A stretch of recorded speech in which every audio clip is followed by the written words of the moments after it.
Kajësitë e prodhimit vendor nuk do të kemi as për ilaç këtë vit, ndërsa qershitë e vendit do të shiten me çmim tepër të lartë në treg. Qyre këta lula që kanë qenë qelë, këta janë thajt krete, që këtu s'ka kur gjomë.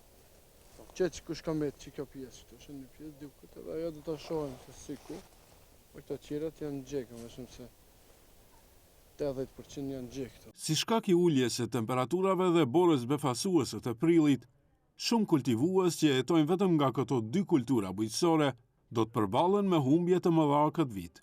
Do kemi kajsi këtë vit? Kajsis do të kena për ilaç në jetë. Po, që të është dukshëm, 100% i ka gjekë total komplet. Nërsa qershit mbahen? Qershit mbahen, kena shpresa, a kajsijat i ka gjekë komplet. Kena edhe në vendet tjera, në kena vetëm se këto. Kena gati 1000 kusur drënë kena. Të kajsi? Kajsi, po, i kanë këtë janë gjekë. Në thonë 1000 ronjë? Po. Janë shkatru totalisht? Po, këtë komplet, po. A sa prodhim keni pritur të mirë një parafërsisht?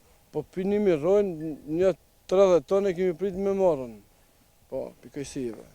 O mos i vjetë hiqë. Lulet e kajsive janë tharë tërësisht nga i ftohti, ndërsa ato të qershive janë dëmtuar pjesërisht, por frika e kultivuesve është që nëse vazhdon edhe më tej i ftohti, atëherë në treg nuk do të kemi as qershi vendore. Nëse konvertojmë dëmin në pare, sa është shkaktuar për kajsi flasim? Për 1000 drojnë? 100.000 euro. 100.000 euro dëm të ka shkaktuar? Normal, po. Ki ftohti edhe ngrica? Po. Po si t'ja bësh? Kur gjo që është do rrimë, si vjetë do kalojmë, mata, do të luftojmë. Shko të bësh, që jo. Mesazhi jem është si jo mu, po çdo kujt duhet të ndihmohet edhe të ketë ekipa në teren bujqve që ndihmon për çdo rast.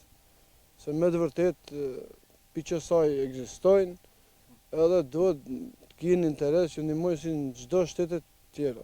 Përveç kultivuesve të pemtarisë, edhe shumë bujqës tjerë në Maqedoninë e Veriut kanë pësuar dëmë të mëdha nga ulja e temperaturave dhe bora e prillit. Ata kërkojnë nga Ministria e Bujqësisë që së paku të kompenzohen shpenzimet që të mund të vazhdojnë me prodhimtarinë e kulturave bujqësore vendore.